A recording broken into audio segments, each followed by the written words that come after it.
আপনারা ফেসবুকে দেখছেন বিরাট তুলফাল চলতেছে। গত রাত্রে শায়েস্তাগঞ্জের পাশে, আমি আমার বিষয়টা না বললে তো আপনারা বুঝবেন না, শায়েস্তাগঞ্জের পাশে একটা প্রোগ্রাম ছিল।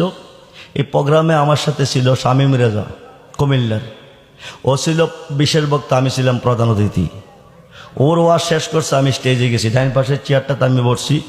আমি তো বয়সে মুরব্বী, তার বাবার সমতুল্য, কিন্তু হ্যাঁ আমাকে সালাম দেয় নেই, বালাবোরা জিগাই নেই।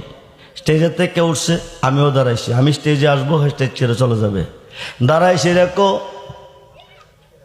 ফিগার বাইরে গেছে, টেম্পার বাইরে গেছে, ফোন দিলে ফোন ধরো নাকি রে।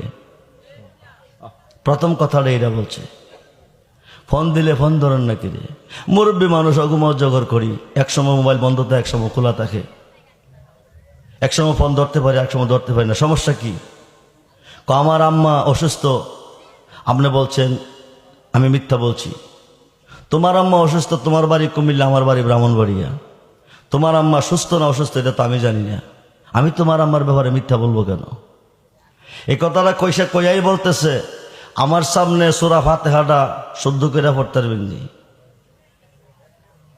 3 বার বলছে কথাটা, 3 বার বলছে। তার সাথে আমার কোনো ঝগড়া নাই, মারামারি নাই, সম্পদ নিয়ে কোনো লেনদেন নাই।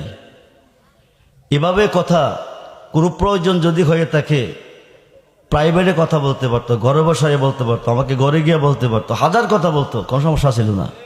স্টেজে দাঁড়ায় যদি সে বলতে পারে, স্টেজে দাঁড়ায় যদি বলতে পারে আমার সামনে আপনি সূরা ফাতিহাটা শুদ্ধ করে পড়তে পারবেন, 3 বার বলছে। মুরব্বীদেরকে তাজিম করে আমরা বলে গেছি।